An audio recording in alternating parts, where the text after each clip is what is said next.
Dear my student, ভূগোলের সন্ধানে চ্যানেলে সকল মাধ্যমিকের ছাত্রছাত্রীদের স্বাগত জানাই।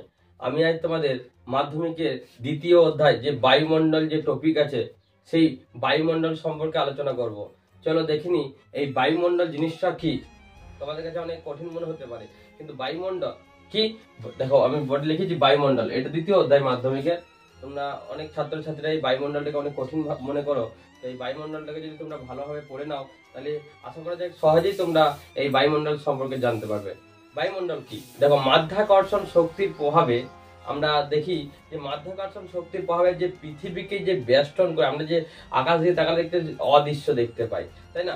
এই মাধ্যাকর্ষণ শক্তির প্রভাবে পৃথিবীকে বেষ্টন করে যে গ্যাসীয় আবরণ, পৃথিবী যে আবর্তন হচ্ছে সেই আবর্তনের সঙ্গে সঙ্গে আবর্তিত হচ্ছে, অর্থাৎ সেটাই কিন্তু বায়ুমণ্ডল বলা হয়। এই বায়ুমণ্ডল কি তাহলে আমরা এক কথা বলতে মাধ্যাকর্ষণ শক্তির প্রভাবে পৃথিবীকে বেষ্টন করে যে গ্যাসীয় আবরণ পৃথিবীর আবর্তনের সঙ্গে সঙ্গে আবর্তিত হচ্ছে সেটাই কিন্তু বায়ুমণ্ডল। বৈশিষ্ট্য আমরা কি বলতে পারি, এই বায়ুমণ্ডল ভূপৃষ্ঠ থেকে প্রায় 10,000 কিলোমিটার পর্যন্ত বিস্তৃত। ঠিক আছে, এর চাপ কিন্তু বায়ুর চাপ এবং প্রসারণশীল আমরা বলতে পারি। তো এই চলো বায়ুমণ্ডল যে সকল উপাদান নিয়ে গঠিত সেটি কিন্তু আমরা আলোচনা করব যে বায়ুমণ্ডলের প্রধান প্রধান উপাদানগুলি কি কি। আমরা জানি বায়ুমণ্ডলের প্রধান উপাদান হলো গ্যাসীয় উপাদান। এই গ্যাসীয় উপাদানে যে সকল উপাদানগুলি অবস্থান করছে এইগুলো সেগুলি প্রায় 99% স্থান অধিকার করছে, এবং বাকি যে সকল রয়েছে সেগুলো অন্যান্য গ্যাস স্থান রয়েছে সেগুলো দেখো আমরা দেখে নিচ্ছি। বায়ুমণ্ডলের গ্যাসীয় উপাদান, বায়ুমণ্ডলে যে সকল গ্যাসীয় উপাদান রয়েছে তার মধ্যে নাইট্রোজেন এবং অক্সিজেন এটি দুটি প্রধান। নাইট্রোজেন এবং অক্সিজেন, নাইট্রোজেন প্রায় 78.08% এবং অক্সিজেন 20.94%।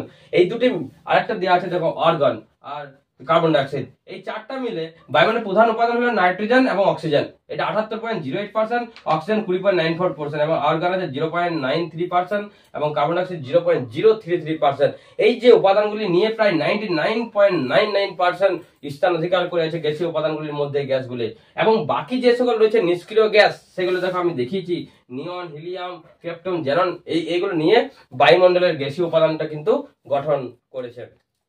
তোমাদের পরীক্ষাতে আসে বায়ুমণ্ডলের প্রধান প্রধান উপাদানগুলি আলোচনা করে, তখন তোমরা অবশ্যই নিশ্চয়ই তোমরা এই গ্যাসীয় উপাদান পয়েন্ট করবে, এবং তোমরা শর্ট কোয়েশ্চেনও তোমাদের মাস্ট ইম্পর্টেন্ট থাকে যে নাইট্রোজেনের পরিমাণ, অক্সিজেনের পরিমাণ বা কার্বন ডাইঅক্সাইড পরিমাণ এগুলো দেওয়া থাকে, বা নিষ্ক্রিয় গ্যাসগুলো খুব ইম্পর্টেন্ট তোমাদের পরীক্ষার জন্য যে কোনো একটা আসে বায়ুমণ্ডলের নিষ্ক্রিয় গ্যাসগুলির নাম। তো আমরা তারপর দেখে নেব জলীয় বাষ্প। দ্বিতীয় পয়েন্ট হচ্ছে জলীয় বাষ্প। জলীয় বাষ্প কি? তো বায়ুমণ্ডলে 90% মানে 90% উপাদান জলীয় বাষ্প 6 কিলোমিটার মধ্যে অবস্থান করে। আমরা যদি ভূপৃষ্ঠ থেকে 6 কিলোমিটার দূরে যাই তো এই 6 কিলোমিটার মধ্যে যে জলীয় বাষ্পের যে উপাদানগুলি থাকে সেগুলো কিন্তু অবস্থান করে, এবং জলীয় বাষ্পটি কিন্তু অক্ষাংশ এবং ঋতু পরিবর্তনের সাথে সাথে সেটি কিন্তু পরিবর্তন হয়। এই জলীয় বাষ্পের ফলেই কিন্তু ঘনীভবন প্রক্রিয়ায় মেঘ, বৃষ্টি, তুহিন প্রভৃতি যে আবহাওয়ার তার যাবতীয় ঘটনাগুলি কিন্তু সংঘটিত হয়। এটি জলীয় বাষ্প। জলীয় বাষ্প পড়া আছে কি অ্যারোসল। অ্যারো শব্দের অর্থ হলো কি বায়ু, তাই তো, আর সোল শব্দের অর্থ হলো ধূলিকণা। অর্থাৎ বায়ুতে ভাসমান যে ধূলিকণা, সূক্ষ্ম শিথিল যে ধূলিকণা আমরা দেখতে পাচ্ছি উপর দিকে, কিন্তু বায়ুতে কিন্তু প্রচুর পরিমাণে ধূলিকণা, কি ধূলিকণা থেকে সূক্ষ্ম শিথিল যে ধূলিকণা অবস্থান করে যেগুলো বায়ুতে ভাসমান, ঠিক আছে, সেটিকে বলা হয় অ্যারোসল। তো আমাদের এই তিনটে ভালোভাবে মনে রাখতে হবে যে শর্ট কোশ্চেনের 3 মার্কসের জন্য তোমাদের খুব ইম্পর্টেন্ট থাকে।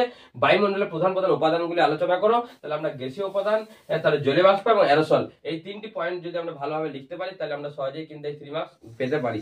এবং তোমরা আমার চ্যানেলটাকে লক্ষ্য রাখো, আমি আরো পরবর্তী ক্লাস তোমাদের জন্য দেওয়ার চেষ্টা করব, এবং তোমরা প্রচুর পরিমাণে শেয়ার করো, তাহলে আমরা আরো নতুন নতুন ক্লাস তোমাদের জন্য আপডেট দিতে পারবো।